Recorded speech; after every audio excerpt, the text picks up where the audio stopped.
Good evening, students. Come and join our grammar journey. In this journey, during previous class, I taught you use of apostrophe s and of. और आज की class में हम इसी को continue करते हुए रूल नंबर 6 बताएंगे। प्रीवियस क्लास में हमने रूल नंबर 1 to 5 बताए थे, नॉन का पॉजेसिव केस। आज हम बता रहे हैं रूल नंबर 6। इसमें ये कहता है कि sometimes the noun using after noun plus apostrophe s is hidden to avoid repetition of the noun। Grammar में एक ये भी चीज है कि एक ही बातों को बार बार बोलना वो सही नहीं रहता है, उसे अवॉइड करना चाहिए। और इसीलिए मेरे प्यारे विद्यार्थी, आपको हम पढ़ाएंगे प्रोनाउन में, उसका भी यही रीजन है।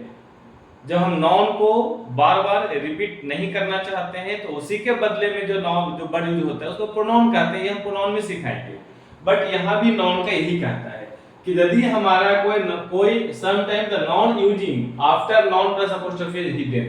क्यों? अब देखिए, my car is better than Ram's. अब यहाँ पे क्या लिखा होना चाहिए था? My car is better than Ram's car.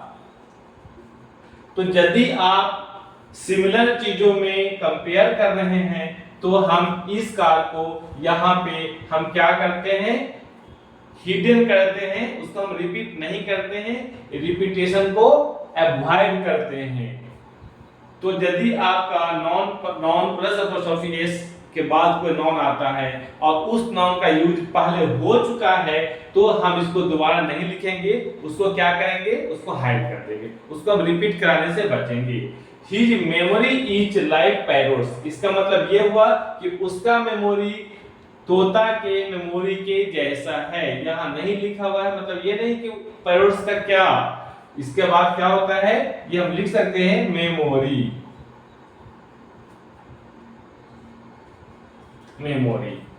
तो इसको हमने क्या किया? इसको हम हाइड कर दिए ताकि नॉन के रिपीटिशन से बचा जाए। ठीक है। Rule number 7 next. When the non-living noun is used as living noun, that is when the noun is personified, then apostrophe s is used to make possessive case। अब यहाँ पे रूल ये कहता है स्टूडेंट्स कि यदि कोई नाउन है, नाउन कैसा है? नॉन लिविंग नाउन है। लिविंग है तो लिविंग हो ही गया, नॉन लिविंग नाउन है, किंतु उसका कैसा यूज होता है? पर्सोनिफाई, यानी कि लिविंग के जैसा उसका यूज होता है। तो हम क्या करते हैं? तब apostrophe S is used to make possessive case. For example, nature's gift, प्रकृति का गिफ्ट, डेथ्स डोर। अब सोचिए, डेथ्स डोर ये आपको आना ही आना है। ड्यूटीज कॉल, आप कितनों बिजी रहे, घर पे छुट्टी गए हुए हैं, बहुत इमरजेंसी काम है, बट यदि एक बार ड्यूटी कॉल आती है कि please come and join urgently, आपको कोई भी काम नहीं दिखेगा, जाके सीधे ज्वाइन कर लेंगे। इसका मतलब क्या है? ये ड्यूटी नॉन लिविंग जरूर है, बट इसका यूज क्या हो गया? जिस तरह से हमें कोई लिविंग ऑर्डर देते हैं, माता हैं, पिता हैं, अंकल हैं, मैटरनल अंकल हैं, ग्रैंडफादर हैं, ग्रैंडमदर हैं, तो हमें तब उनके पास जाना होता है, करना होता है। तो इस तरह से ड्यूटी नॉन लिविंग वर्ड होते हुए ड्यूटी कॉल, ड्यूटी का बुलावा, ये ड्यूटी क्या हो गया? एज ए लिविंग ही हो गया। डेथ डोर, एक बार मृत्यु आएगा, उसके दरवाजे पे जाना ही होगा। Death door, nature's gift. तो ऐसे नाउन जो नॉन लिविंग है बट उनका पर्सोनिफाई रहता है, तो उसके हम पॉजेसिव केस बनाने के लिए अपोस्ट्रोफी एस का यूज करते हैं। नेक्स्ट रूल नंबर 8, ये क्या कहता है? When noun is used to indicate time, space, weight or value, then apostrophe s is used to make possessive case even of non-living noun। यदि किसी नाउन को यूज किया जाता है किसको इंडिकेट करने के लिए? टाइम, स्पेस, वेट और वैल्यू, तब हम इसका पॉजेसिव केस बनाने के लिए अपोस्ट्रोफी एस का यूज करते हैं, जबकि ये टाइम, स्पेस, वेट और वैल्यू क्या है, this all are non living word, फिर भी हम इसमें अपोस्ट्रोफी एस का यूज करते हैं। He has applied for 1 day leave, ये देखिए 1 डे लीव हो गया, यहाँ पे क्या लगा लेंगे, क्योंकि ये टाइम है, डेट है, तो 1 डे लीव हो गया। He got a weeks holiday, यहाँ पे भी क्या लग गया, अपोस्ट्रोफी एस लग गया। It was just a day journey, यह एक दिन का जर्नी था, यहाँ भी क्या लग गया, अपोस्ट्रोफी एस लग गया नॉन लिविंग होते हुए। This show was our money's worth, यह जो शो था वो क्या था, हमारा पूरा पैसा का मूल्य था, यानी कि वर्थ लग गया। ठीक है, next rule number 9। Rule number 9 क्या कहता है, रूल नंबर 9 स्टूडेंट्स ये कहता है कि when the noun is understood, important or respected, then apostrophe s is used to make the noun possessive। यदि किसी नाउन से या किसी नाउन को इम्पोर्टेंट समझा जाता है या रिस्पेक्ट समझा जाता है, तो वहां भी हम पॉजेसिव केस बनाने के लिए अपोस्ट्रोफी एस का यूज करते हैं। जैसे द सन्स रे, सूरज की किरण, ये सूरज क्या है, एक तरह का हमारे लिए गॉड है, देवता है, भगवान है, तो उनकी किरण में क्या लगाते हैं, अपोस्ट्रोफी एस लगाते हैं। कोर्स डिग्री, कोर्ट क्या है, रेस्पेक्टेड प्लेस है। नेचर्स कॉल, नेचर क्या है, एक इंपॉर्टेंट है। Death surface, sorry earth surface, ये क्या है, इंपॉर्टेंट है। तो ये सब सारे नॉन जो इंपॉर्टेंट है या रिस्पेक्टेड है, उसका पॉजेसिव केस बनाने के लिए हमें क्या करना पड़ता है, अपोस्ट्रोफी एस का यूज करना होता है।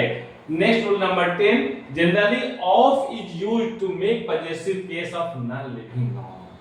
अब जो अब तक 9 रूल बता रहे थे, मैं बता रहा था, वो सिर्फ क्या था, पॉजेसिव केस में अपोस्ट्रोफी एस लगाने के लिए कहां-कहां लगेंगे।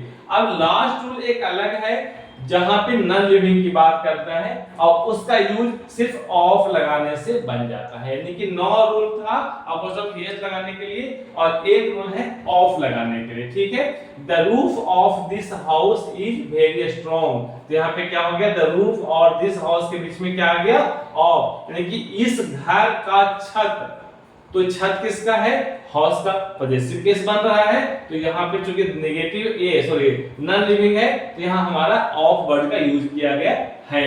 The leaves of this tree are green, the leaves of this tree, ऐसे एक चीज जानिए, मैं थोड़ा सा बता दूं आपको, अपोस्ट्रोफी एस हो या ऑफ हो, दोनों का अर्थ हिंदी में देखें तो क्या होता है, का होता है, ये ध्यान रखिएगा।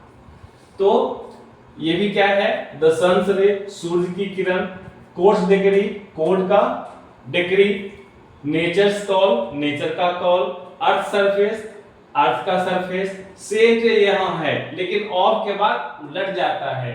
The roof of this house, इस हाउस का छत, इज वेरी स्ट्रॉन्ग, क्या है, बहुत मजबूत है। The leaves of this tree, इस पेड़ का पत्ते और ग्रीन, क्या है, हरे हैं। तो ऑफ में सेंस उलट जाता है और ये दोनों का हिंदी अर्थ क्या होता है, का होता है। तो इस तरह से हमारा एक तरह के आज पॉजेसिव केस भी खत्म हो गया, तो नॉन का केस भी समाप्त होता है। अब हम नेक्स्ट क्लास में पढ़ाएंगे, वो क्या पढ़ाएंगे, नॉन का करेक्ट यूजेज, जो कि बहुत ही इंपॉर्टेंट है और ये बिल्कुल ही क्या है, कॉम्पिटिटिव है, ये बिल्कुल ही कॉम्पिटिटिव है। नाउन का करेक्ट यूजेज जो भी आपका कॉमन ईयर बनता है स्टूडेंट्स, यू बिलीव इसी पे बनता है। हालांकि अब तक जो क्लास कर रहे थे उससे भी बनता है, बट मेजर यदि आपके पास 10 क्वेश्चंस आपका पूछा जा रहा है नाउन से, नाउन के कॉमन ईयर यदि कोई एसएससी के स्टूडेंट्स होंगे या बैंक पीओ के होंगे या बैंक क्लर्क के होंगे या रेलवे के होंगे और कॉमन ईयर से क्वेश्चन पूछा जाता है, तो ध्यान दीजिएगा, मतलब 10 में से समझिए कि 8 क्वेश्चन सिर्फ इसी से आएंगे, बाकी 2 क्वेश्चन अब तक के पढ़े हुए टॉपिक से आएंगे। हालांकि वो टॉपिक्स नीचे क्लास में जो एकेडमिक क्लास है, क्लास 1 है, 2 है, 3 है, अप टू 12, उसके लिए बहुत इंपॉर्टेंट था, इंपॉर्टेंट इनके लिए भी है, बट इनके लिए करेक्ट यूजेज जो कॉम्पिटिटिव है, जो एसएससी की तैयारी करते हैं, एसएससी हो गए, है ना, रेलवे हो गए, बैंक हो गया, बैंक में दोनों क्लर्क एनपीयू, है ना, ये सब के लिए बहुत इंपॉर्टेंट है। इवन मैं बता दूं कमीशन के लिए भी है, मैं ये भी बता दूं कमीशन के लिए भी है, चाहे वो यूपीएससी हो या कोई भी स्टेट पीसीएस हो, स्टेट पीसीएस हो।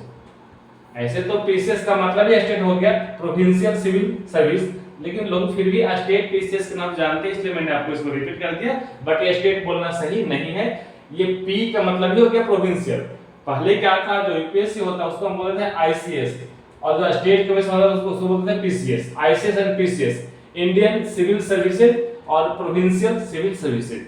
तो ये उन स्टूडेंट्स के लिए भी बहुत काफी अच्छा होने वाला है, और मैं आपसे एक तरह के कह सकते हैं कि मैं रिक्वेस्ट करता हूं कि इसको बहुत ध्यान से सारे वीडियो को देखिएगा, एक वीडियो भी छूट ना पाए। इतना मटेरियल आपको कहीं भी एक सिंगल बुक में नहीं मिलने वाला है। ओके, तो फिर हम नेक्स्ट क्लास में बात करेंगे नाउन का करेक्ट यूजेज। अब तक का जो भी हमारे पोर्शन थे सारे समाप्त हो